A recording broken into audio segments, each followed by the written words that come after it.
based on your budget, you want to shop for food that you can afford. So we're going to go over 13 of these great options that I personally have used and still use currently. Amongst this 13 items, there's going to be carbs, there's going to be high protein, and there's going to be some good fats. Make sure that you're adding some of these or all of these to your grocery list if you're trying to build muscle on a budget. There's going to be a few options that are vegetarian. I'm also going to provide 3 quick and easy recipes that you can make using items from this list. So these are recipes that I have personally used. I still use them right now. They're really tasty and easy to prepare, as well as low cost. These all contain high protein, good amount of carbs, and good fats. Before I list these 13 items, I'll let you guys know that these prices are based on Canadian numbers. That's where I do my shopping, but I've done some research to make sure that some, if not all of these, are universally low cost. Make sure to check your local grocery stores to see if any of these prices match or align, and let me know down in the comment section if you find any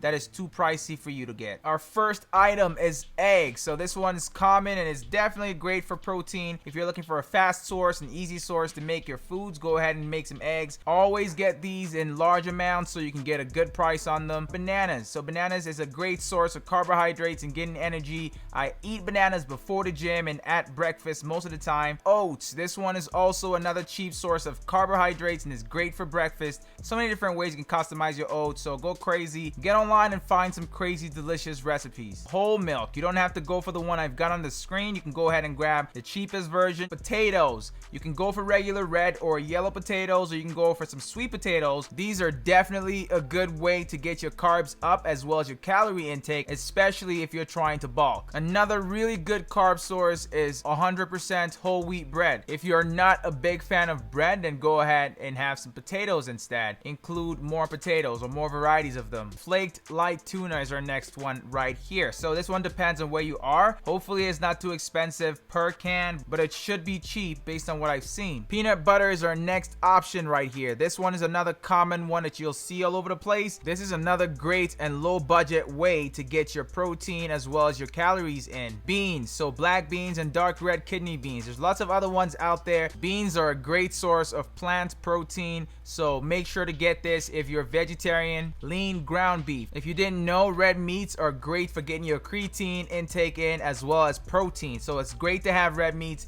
if you're not vegetarian. Next up, we have ground turkey, extra lean, great for protein as well, so make sure you're getting this if you can afford it. Chicken drumsticks are probably the cheapest cuts of chicken that you'll find out there, so make sure to grab some of these so you can get your protein intake up there. So if you can't afford chicken breasts, chicken thighs are a great alternative. Just know they have more calories and more fats in them, but that doesn't really matter, especially if you're trying to build muscle. You get a lot of protein from it. Now I'm going to make 3 of my favorite meals out of these items I've talked about. 3 eggs is what I usually go for breakfast, as you can see right there. I personally like to break my yolk. You don't have to do that. I'm not complicated when it comes to spicing. I just use some salt and some pepper, as you can see. That's all I use right there. You can use whatever you want, whatever you like. Go crazy, make it look as good as you want or taste as hot and spicy as you like. You can always skip out on the bread and just have some eggs, or you can have some eggs and some oats. So right there, as you can see, 2 slices of toast to go with the eggs. Don't forget to flip it over so the other side can get some cooking as well. To the side there, I've got a banana as well. Like I said, I like to have bananas at the start of the day and before my workouts for energy. We're going to be making a lean ground turkey and sweet potato skillet. This one's more of a lunch recipe, at least for me. You can have it for breakfast or for dinner. It's up to you how you want to have these different recipes. So you want to cut off some onions for this one. Peel 2 medium potatoes or more if you feel like. Cut them up into nice little chunks, so little quartered pieces. Next, you want to heat your pan up. So put the burner on low to medium heat and then just pour in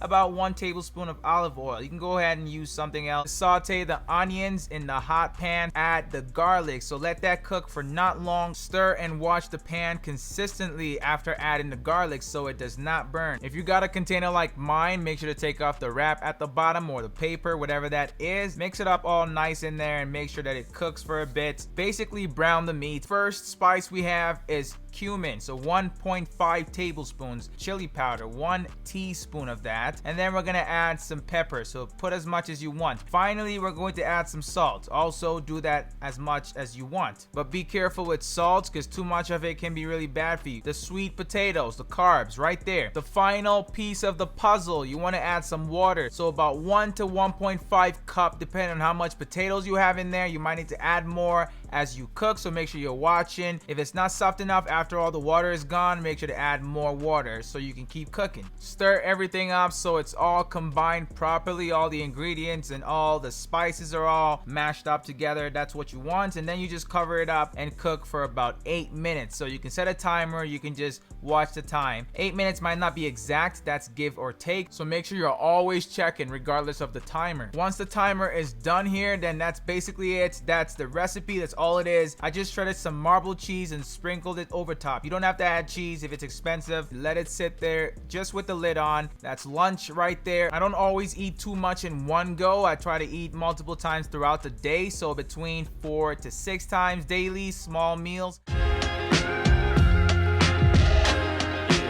We're just going to douse the potatoes with some olive oil, so about 2 tablespoons. I'll be making this recipe on the barbecue, but it doesn't matter if you have an oven, you can use that as well, or any other way to cook it. 1 teaspoon of garlic powder, add about 1 teaspoon of dried thyme, and then about 1 teaspoon of dried rosemary, black pepper, as well as some salt to taste. So right there, I've got a sprinkle of some right there just over it, and just stir it all up. Get all the spices to mix up properly between the potatoes. Package up the potatoes before we bake or grill them, because I'm going to be grilling them, but you can also bake them in an oven. So I'm gonna split up the potatoes into about 4 different sets and then package them up in tin foil wraps.